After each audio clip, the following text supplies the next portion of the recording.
welcome everyone to another fabulous episode of The Brew. Today in our studio, we're going to be talking to Sean Garlick from Garlo Pies. Law and order, because he used to be a policeman, successful footballer, playing for the Rabbitohs, a baker as well, and in the odd moment, movie star and male model. Let's talk to Sean.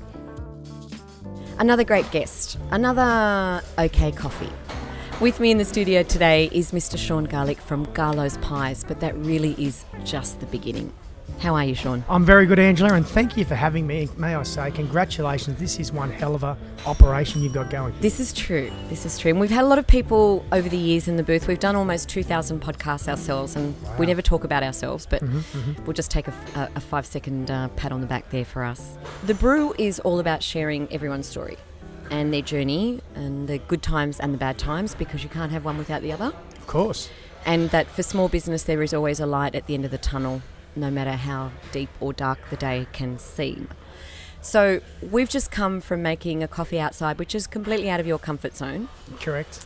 And before we get into the guts of who Sean is and how he got to where he is today, let's just give everyone a snapshot up front of where you are today. Garlo's Pies. Yep. Family business. Yes.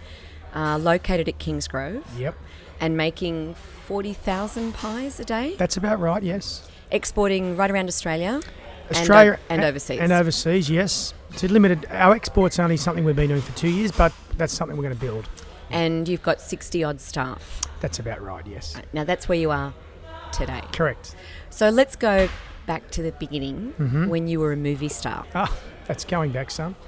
And we won't tell everyone how old you are today, but they'll probably be able to work it out. Movie star, policeman, sporting legend, producer, TV star, football club manager, and now making pies. That's right. All you got it. Good memory. Well recalled. I listen.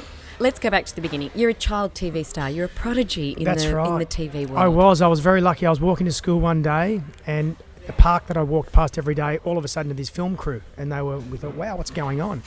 And there was all the cameras, the trucks, and I hung around and watched for a while. Anyway, a woman came up to me and said, would you like to be in the background? We're actually looking for some extras to be in the background. Just grab a mate and pretend you're playing cricket. I said, wow, we're going to be a movie star. Did that.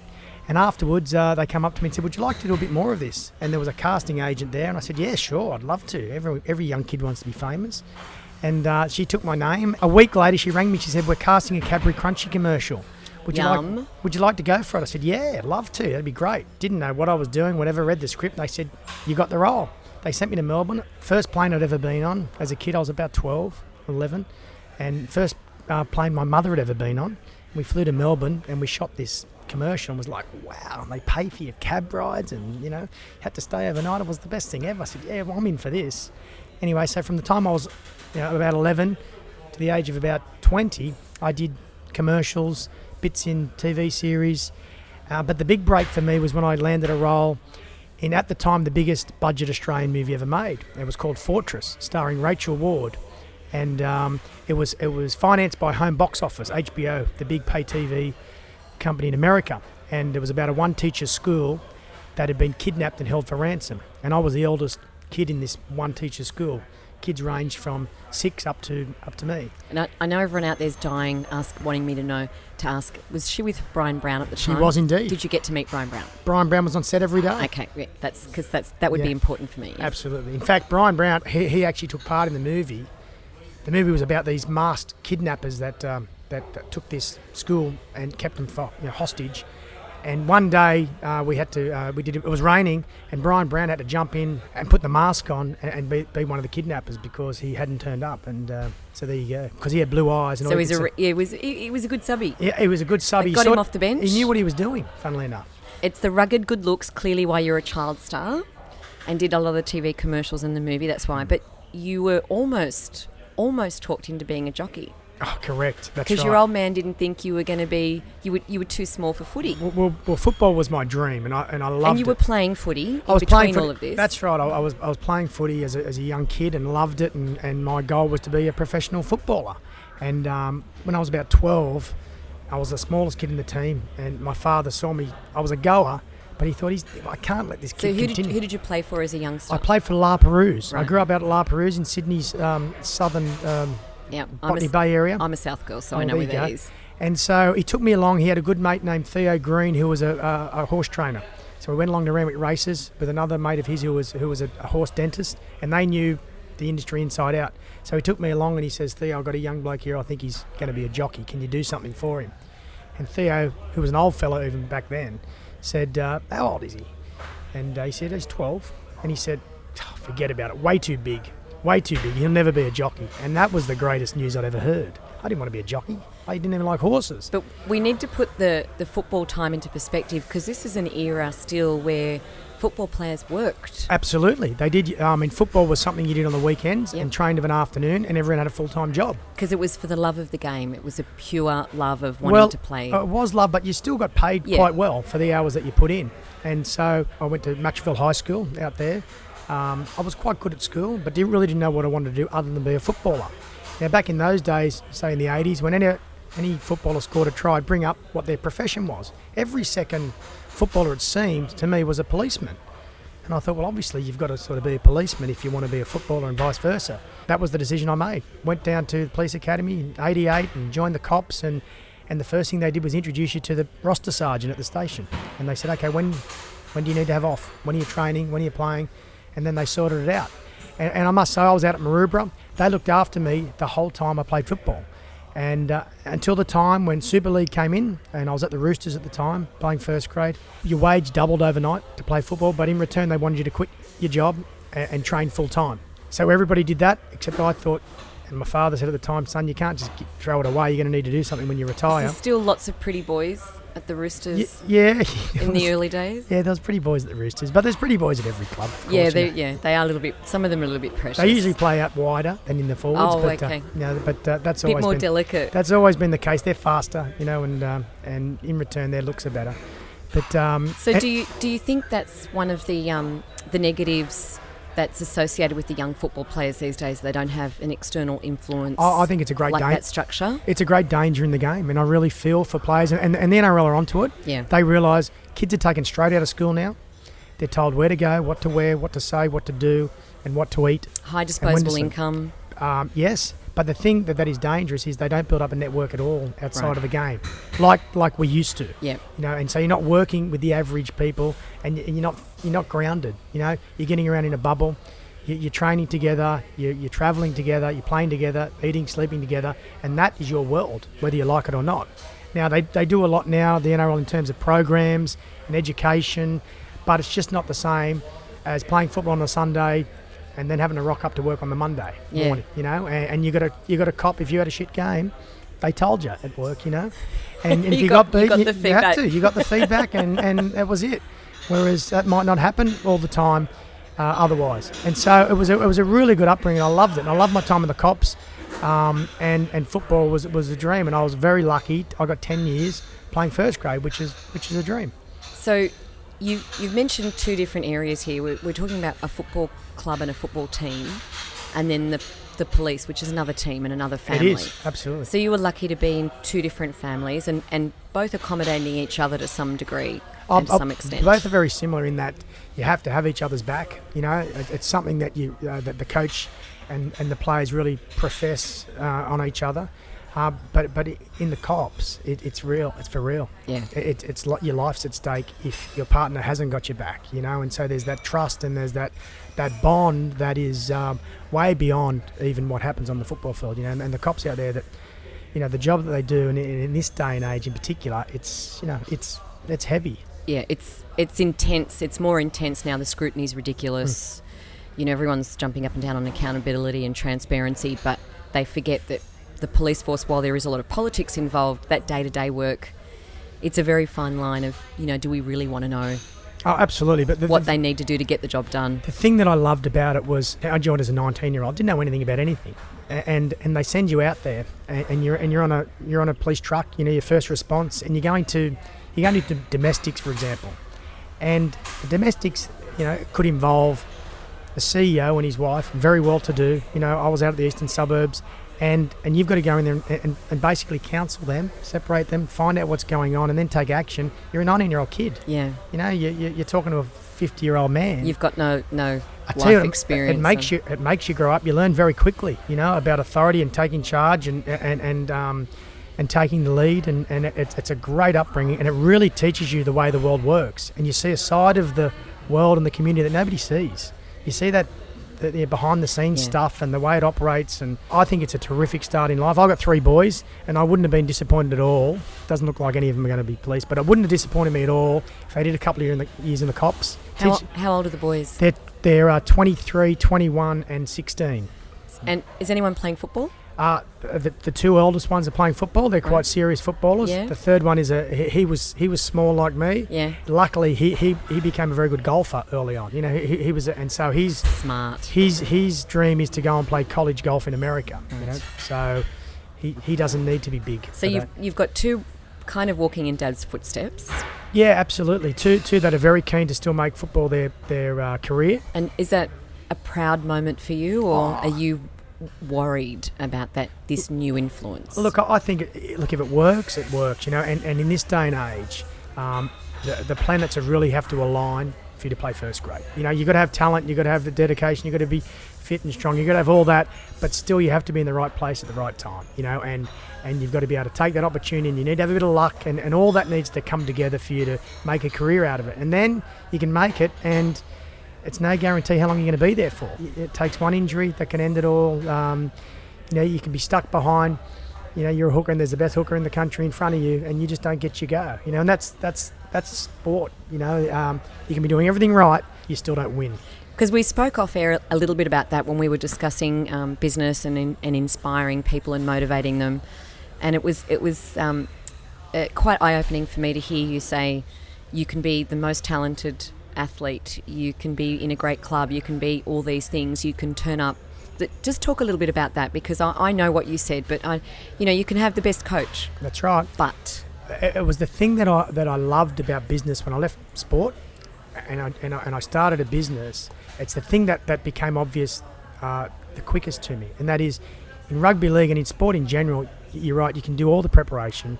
You can be the fittest, the strongest, the fastest, have the best game plan, have the best teammates, but still don't win. There can be a bounce of the ball that goes against you. There can be a referee decision.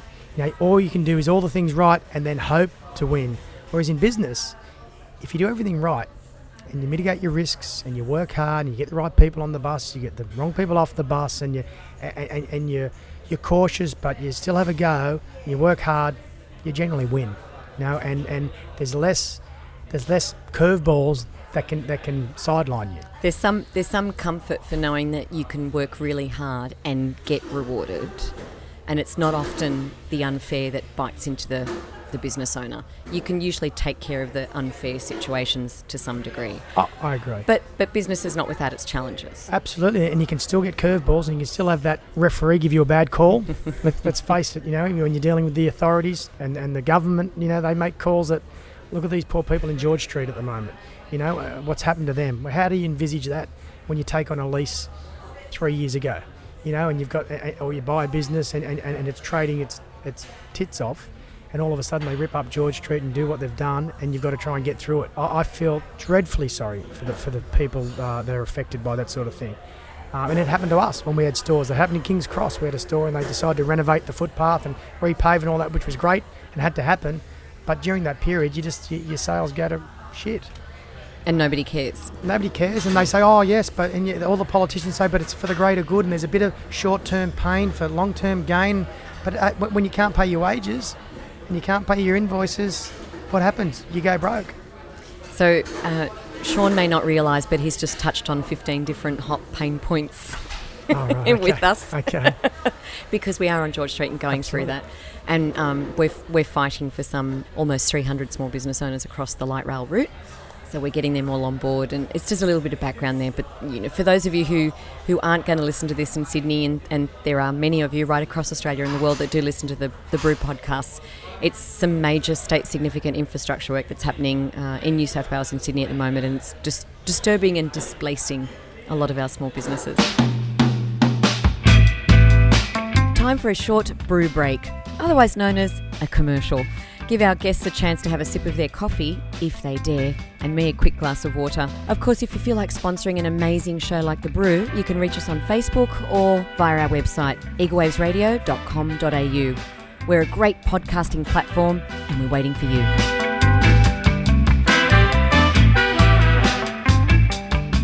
You're in a team environment with footy, you're with mates, right? You get up on a Sunday and you get out there to play a game and win. And sometimes you don't. And you've got to face, as you said, you're turning up to the cops on Monday and if you'd stuffed up the game, they all told you. That's right. There's nothing like feedback to get you moving. But then Super League came in. Correct. And that changed everything for you guys. Well, it did. It changed the face of the game, not only for the players and the coaches and the people involved in the game. It changed the game for the supporters as well. There was a split in the game that everyone would remember. Yep. Teams jumped over to Super League. It was a dark day. They were for dark the supporter. days. Lifelong friendships were broken and have never recovered. You had to make a decision, and I was at the Roosters. We were an ARL aligned club. We stayed with the ARL. Super League went off, and for 2 years they ran their own comp. But the positive was your pay went up, pretty much doubled overnight. You got paid a cheque just to stay loyal, which would seem like you're getting something for nothing. But they wanted everyone to quit their job. They said, okay, we're paying you double now. This is going to be a professional game. It's where it should have moved to. And so we want you to train. Turn up at 7 and we'll go through till 3, 5 days a week. Obviously, you need to have a day off. And so at the time, I built up about 7 years in the police. And I thought, geez, that's a lot to throw away. And my father, again, he said, son, you're not going to just throw that. You're going to retire. Then what are you going to do? So they were just bringing in part-time police work at the time, mostly for women that were having maternity leave to come back 1, 2, 3 days a week. So you took advantage of equal opportunity? Absolutely, I did. It's exactly Probably what I did. One of the early guys that did that. That's right. And so I went to my boss and said, look, can I? He goes, well, this is really for women taking. I said, but surely it's got to go both ways. And sure enough, I worked 1 day a week for the last 4 years of my career. So the non-discriminating... Correct. That's right. Policy worked good for the footballer. That's right, and it worked well, and it kept me in touch with what was happening. It gave me... I really loved it. I loved going to work for this one day. Now, the thing was, though, I couldn't be involved in frontline stuff, so I was doing warrants and summonses, I was doing youth liaison, I was doing licensing, which were all great, and I was still part of the team, and I had a team, on the field, but I also had a team during the week. And so you could still keep your feet in both worlds. Correct. You were still a bit grounded, even though clearly your football career was a lot more on the professional slant now, simply because of the way they structured everything. That's right. And it really allowed me to keep my options open. Was it better for the game in the end? Oh, most definitely. Undoubtedly. And it's a better product these days. The players are infinitely fitter, faster, bigger, stronger.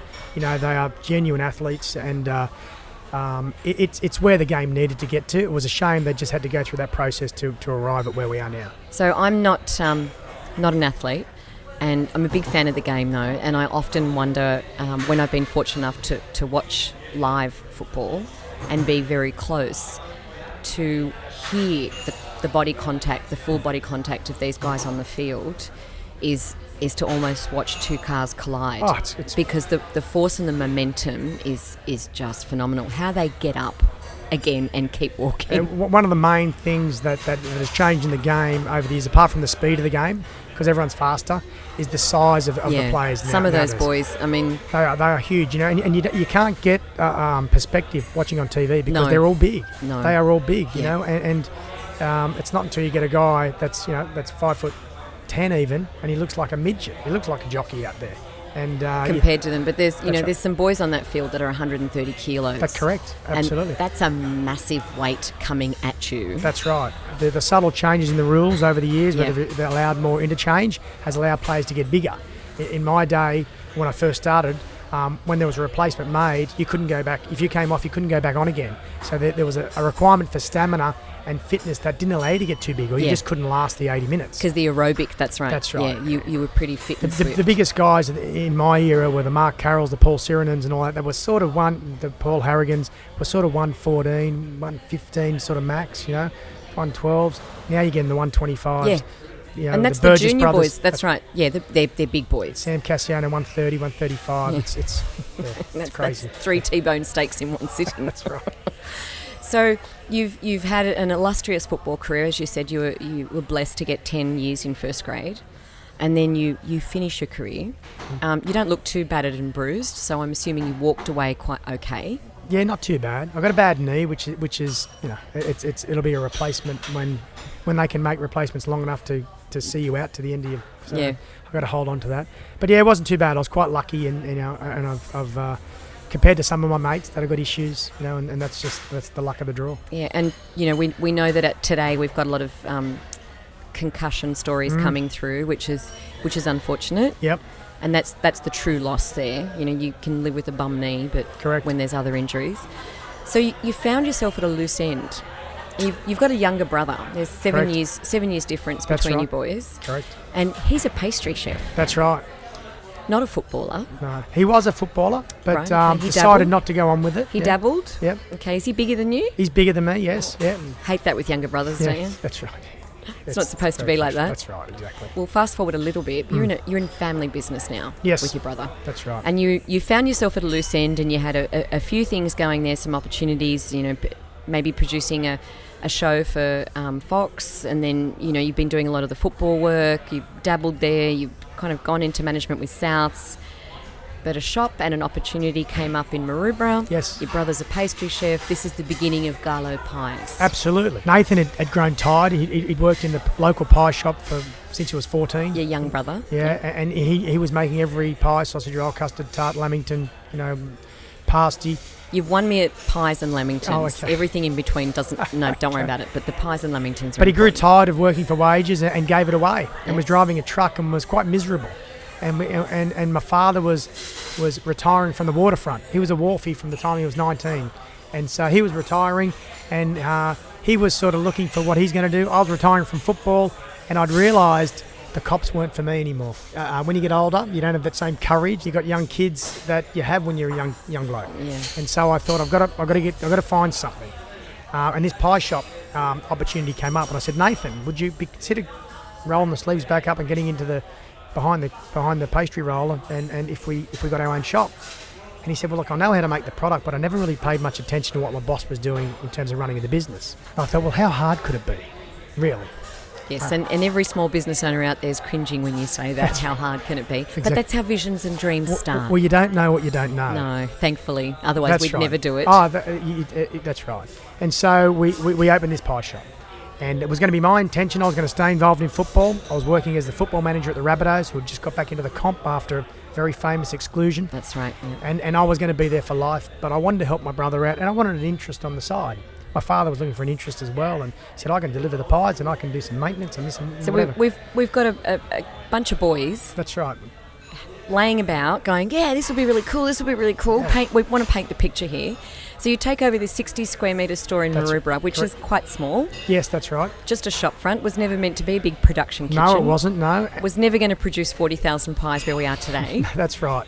And in fact, when we opened, I still look back as this was the lucky break I got even before we'd opened for one day. Because here you've got the tie-in. That's You've got right. the football tie-in, Correct. the business tie-in, and the pie tie-in, and they all came together. Well, what I found, Angela, was, and I didn't know this at the time, but what I soon learned was that pie people and football people are the same people. They are. And I wasn't selling IT or computers or air conditioners or whatever. I was selling pies, and everybody that I knew, all the network I'd built up over all these years, could relate to pies. Yeah. You know? And they love pies. They you love see. pies, and you know what? The other thing I found about when I opened this business, and knew nothing and didn't know what I didn't know, was that if you ask people that do know, they want to help. You know, they want to show you that, hey, So it's another family. The business community is another family. it truly is, and they understand. And so we opened this shop, and I was doing a bit of work for the footy show at the time, doing a bit of guest panelling and interviewing, going out on street talk and all that sort of thing. And I went to the boss, Glenn Pallister, who's still the boss today, and said, Glenn, I'm opening this pie shop. What about if I got some big guys together and we had this pie eating contest? Would you cover it? He went, shit, yeah, that'd be great TV.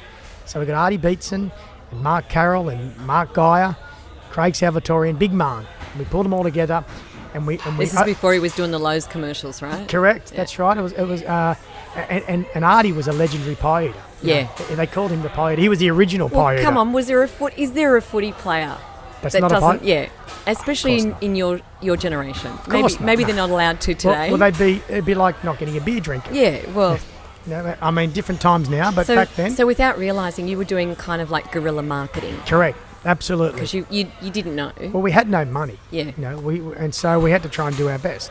And so they come and they televised this opening, and it was just they had to close Anzac Parade. And lucky I knew the police. The police came, they willingly blocked it off. Lucky you could, use They were that just around the connection. corner, and I took long service leave from the cops because I thought I don't know where this is going to work out. So I don't want to quit yet because I'm not sure. And so we had this pie eating competition, and it just went gangbusters. That was the first day we opened. Nathan said, "How many pies do you reckon we should make?" I said, "I don't know. You were in a pie shop. How many did you make?" He goes, "We'll make 100. I don't want to, made 100 and we sold out in the first hour." So the next day we made 200 and we got through to lunchtime. And then we made 400, and that was about as many as we could make by hand. The ice cream scoop by hand. And been there, done that. Anyway, it was the shop wasn't big enough. We were getting daily deliveries of flour, of margarine, almost of drinks. And this shop, people were coming from everywhere because they saw it on the footy show. They were coming from Penrith and Wollongong and Newcastle and driving in from... And were they Garlow's pies from the beginning? They were Garlow's pies right from the beginning. That's right. In fact, the pie that we make today is exactly the same as the pie we made right at the start. And so people came and we said, this shop's too small. We're going to find another shop. And so we searched and searched and searched. And our father, Terry, was good. You put him on a mission and he went out there and he had all these shops. And we found this one at Mascot. There was a luggage shop, but it was 150 square metres.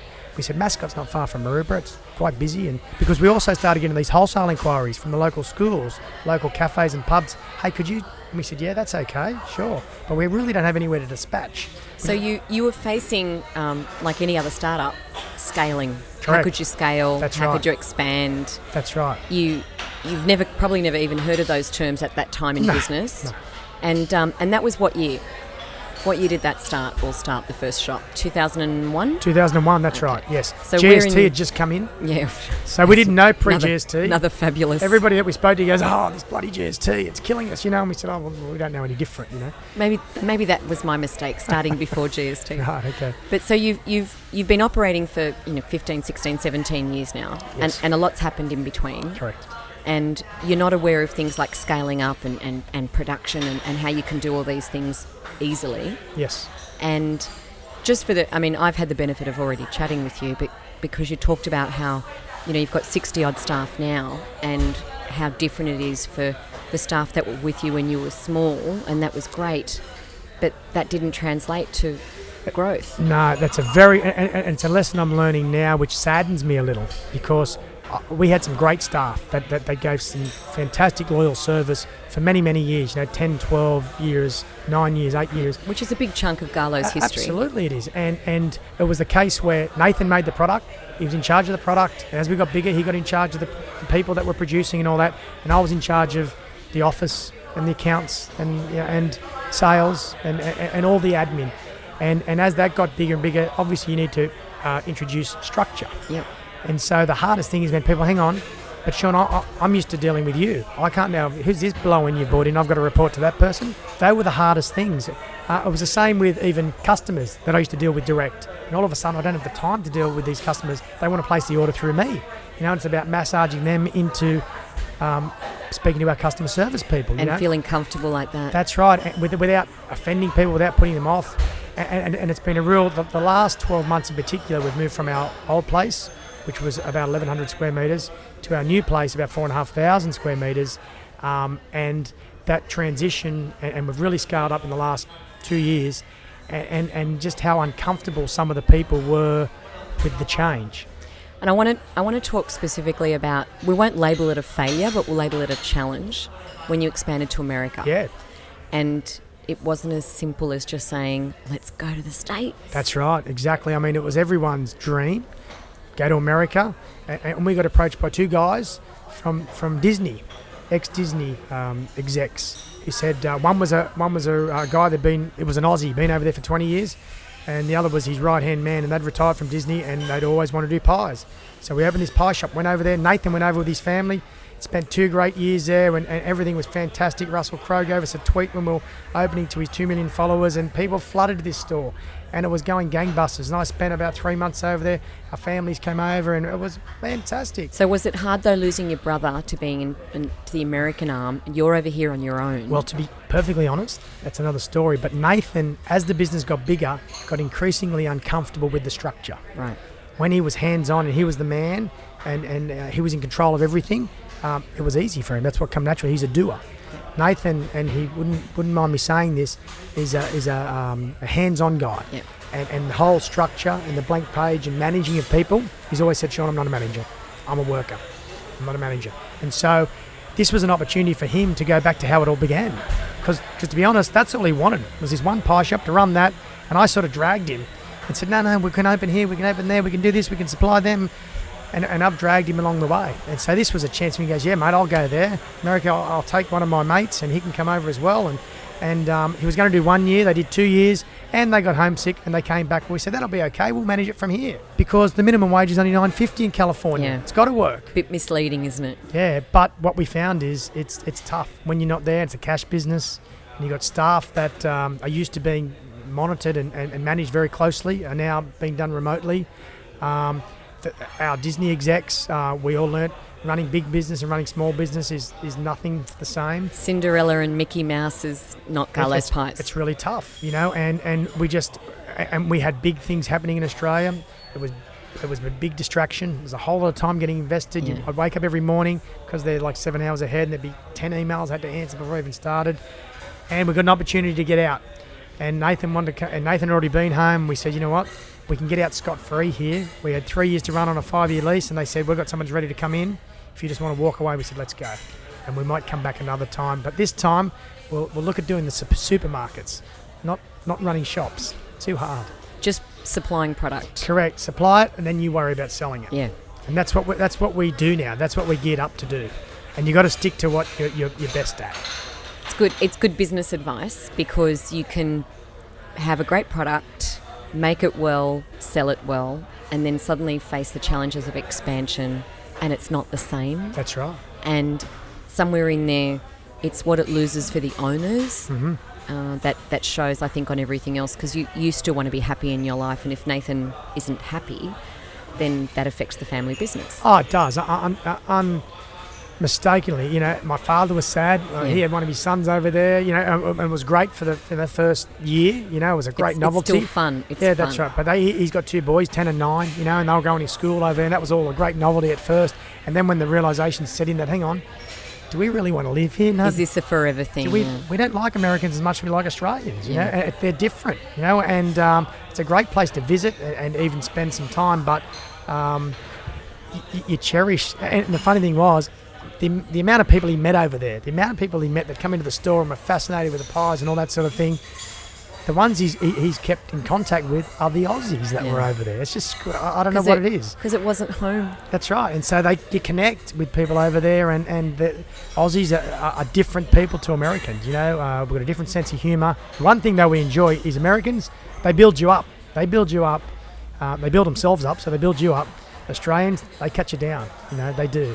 But it's part of it's the way we live. You can't let your mate get too ahead of himself, get too on himself. He needs to be brought back a few pegs. You just body slam him into the ground on the field, don't you? Exactly. If you want to target him. Yeah. You wrap up America. You're back here. Is Nathan happy here now? Oh, look, he's still uncomfortable. Yeah. Let's face it, he's still uncomfortable because there's this corporate structure in place. Bloody hell, now. the business is doing too good. It's not fun now. He goes, but he acts now more as a as an advisor, in terms of, because we have machines and we have production managers and operation managers, and they know how to run businesses, and which we needed to get. We need to bring some talent into the place. Yeah, well, if you're going to make 40,000 pies a day, it's not 100 pies a day. That's right. And you can't afford to sell out in an hour. And just as Nathan knew how to make the product back then, he said, I knew nothing about big scale production. No. He said, we filled the pie with an ice cream scoop, not a depositor. We didn't have a silo with the flour in it. We cut open the bag and we put it in with a scoop, a laminating machine. He said, we just rolled it by hand.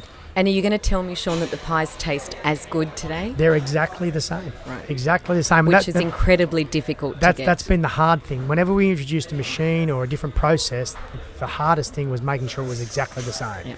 And so that's the joy in it as well. Because you can just leap forward ahead and introduce things. And we made some mistakes along the way. We bought machinery. We bought this machinery that we thought was going to be great in theory, where you made the meat and then it pumped it from the kettle over a big pipe and deposited it straight into our hopper that went into our pie machine. We said, that's going to be fantastic. We'll lose 4 people on that. We'll get the return on that in a year. And it was all great, except the filling come out like gravy. It was just sand. It destroyed the meat inside. And we went, we can't use this. It was great in theory, it just didn't work. The collisions through the pipework and all that sort of thing just ruined the filling. And they were very similar to what the big guys do. Yeah. And that's our point of difference. And so we had to trash that, put it down to a bad decision and move on. Because I think many of us would say, tearing open a pie these days, and if you've been doing that for 20 or 30 years, there's a huge difference in the way some of those pies are on the inside. Sure. If you can find the meat. Correct, that's right. If you can find the meat. That's exactly right. So on that note, thank you very much, Sean. We appreciate you coming in today. That's another episode of The Brew. That's Sean's way. Sean's coffee and maybe Sean's tea, but we'll leave that for another day as well. Thanks very much, everyone. We'll catch you soon.